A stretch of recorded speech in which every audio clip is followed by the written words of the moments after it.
ہندوستان تو ہمیں دھمکیاں دے رہا ہے گلگت بلتستان اور آزاد کشمیر لینے کی۔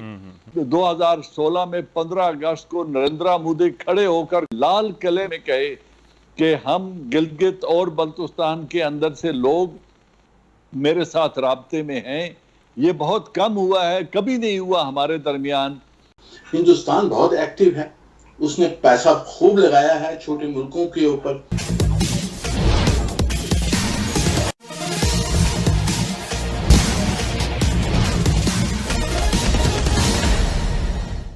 بھی آپ نے پاکستان کے ایک ٹی وی چینل پر چل رہے پرچریا کا کچھ انش سنا۔ آج کے پرچریا میں پاکستان کے دو مشہور ہستیاں بھاگ لے رہی ہیں۔ جو اسکرین پر مدھیہ میں بیٹھے ہوئے صاحب دکھائی دے رہے ہیں وہ پاکستان کے سنجکت راشٹر سنگھ میں استھائی پرتنidھی منیر اکرم صاحب ہیں، اور دوسرے پاکستانی سینا سے ایک ریٹائرڈ بڑے سینیہ ادھیکاری ہیں۔ یہ لوگ اپنے دیش کے بے بسی کا رونا رو رہے ہیں۔ ان لوگوں کا یہ ماننا ہے کہ بھارت اپنی کورٹنیتی کے بل پر تتھا بڑے دیشوں کے ساتھ گٹھ جوڑ کر کے اتنا دبدبا قائم کر لیا ہے کہ سارے وشو کے لوگ بھارت کو ہی دیکھتے ہیں، پاکستان کو سنتا ہی کوئی نہیں ہے۔ ان کا یہ بھی ماننا ہے کہ ہو سکتا ہے کہ بھوشیہ میں بھارت کہیں گلگت اور بلتستان پر حملہ کر کے اپنے میں نہ ملا لے۔ اس وشے پر آگے کیا چرچا ہوئی ہے، آئیے سنتے ہیں۔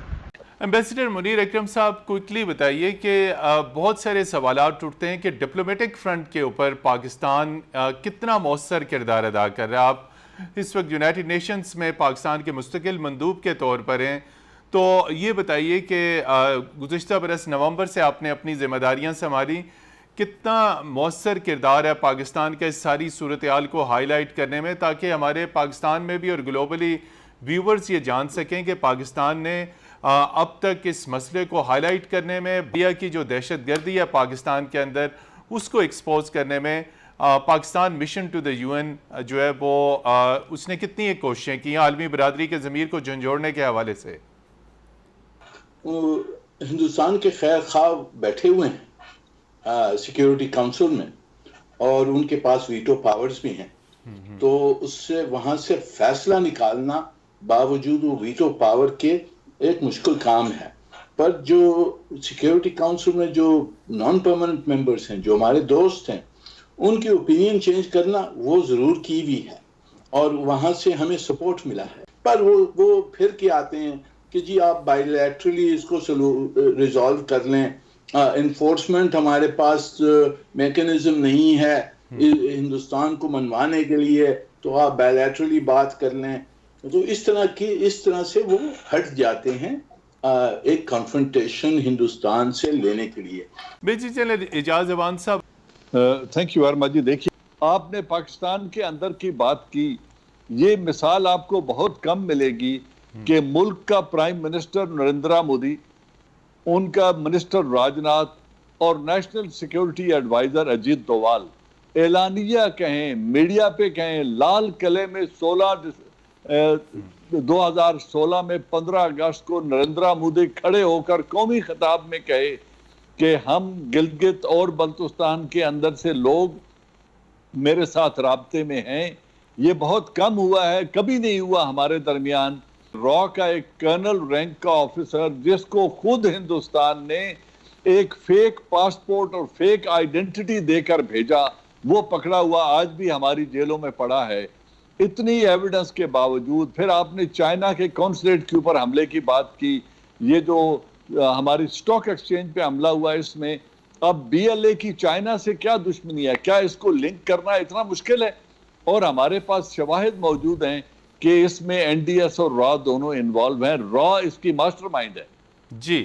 اب یہ سارا کچھ اعلانیہ ہو رہا ہے، تو پھر اس کا دیکھنا یہ ہے کہ دنیا اتنی بے حسی کیوں کر رہی ہے، اور پھر اگر دنیا اس سے صرف نظر کر رہی ہے تو پھر پاکستان نے کیا کرنا ہے، چائنا نے کیا کرنا ہے، وہ ہمیں کون سے اقدام اٹھانے پڑیں گے جب یہی جو انڈیا کے خیر خواہ بنے ہوئے ہیں، جن کا نیشنل انٹرسٹ ان کے ساتھ کوئنسائڈ کر رہا ہے، جن کا معاشی مفاد اور چائنا کے دشمنی یا چائنا کے خلاف ٹریڈ وار ان کو کوئی حرکت نہیں کرنے دیتی، پھر ان انٹرسٹ کو ہٹ کرنا ہوگا۔ اس کے لیے اپنی فورس موبلائزیشن کرنی ہوگی، حالات کو اس نہج پہ لے جانا ہوگا کہ یہ سب لوگ फिर अपने उस इंटरेस्ट को खतरा महसूस करें। इस तरह से पॉलिसी नहीं बदलती है सिर्फ ओपिनियन से, इनको नुकसान जब होता रहेगा फिर इनकी पॉलिसी बदलेगी। अमेरिका को और फ्रांस को, बरतानिया को हम कन्विंस कर सकें कि भाई आप इन्फोर्समेंट एक्शन पे आए तो वो होगा, पर मेरे ख्याल में इस वक्त उनके इंटरेस्ट हिंदुस्तान के साथ इतने गहरे हैं कि वो इस किस्म का फैसला निकलने नहीं देते हैं। पर हमने कोशिश तो करनी है और कर रहे हैं। जी बिल्कुल, पाकिस्तान कोशिश कर भी रहा है और कोशिश करनी भी है। एम्बेसडर साहब ने बड़ी खूबसूरत बात की कि इसका एक लीगल इशू है और दुनिया कहती है बायलैटरली हल करें।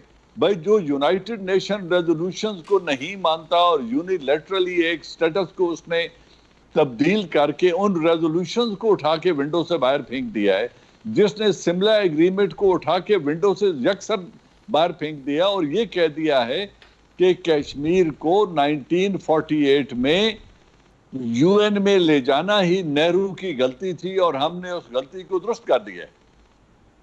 ये जिस इंतहा पसंद हुकूमत का स्टैंड ही ये है, उसके साथ बायलैटरल बातचीत क्या होगी? इस खित्ते में हालात को उस नहज पे ले जाना पड़ेगा। मैं ओपन कहता हूं, मिलिटरीली उस नहज पे ले जाना पड़ेगा कि लोग दौड़ते हुए आए और इस खित्ते में अपने मफादात का दिफा करें। जो उनकी billions, hundreds of billions of dollars की इन्वेस्टमेंट है इंडिया में, उसका दिफा उनकी मजबूरी बन जाए। आज़ाद कश्मीर के दोस्तों को इजाज़त दे दें कि जाएं और अपने बहन भाइयों की मदद करें, उनकी माली मदद करें, उनको हथियार प्रोवाइड करें। अब ये सब कुछ फ़र्ज हो चुका है। अब ये वो डिप्लोमेसी के और नाइसिटीज़ के और इखलाक की बातों के और वो लॉलीपॉप्स का ज़माना जो है वो बहुत देर हो चुकी है। अब हमें कोई अमली कदम उठाना होगा, वरना हिंदुस्तान तो हमें धमकियां दे रहा है गिलगित बल्तिस्तान और आज़ाद कश्मीर लेने की। वो गलवान के एरिया में और इसमें इजराइल और इंडिया मिलके बेसिस बनाना चाहते हैं। वो वहां पे 25,000 आदमियों को डोमिसाइल देके डेमोग्राफी चेंज करना चाहते हैं। वो जो कश्मीर की मेन लैंड है उसको वो लीज आउट करके तिजारत के लिए फॉरेन इन्वेस्टमेंट वहां पे लाना चाहते हैं। तो जब वो ये सब कुछ करने के लिए एलानिया कह रहे हैं तो फिर उनको बजोरे बाजू रोकना पड़ेगा।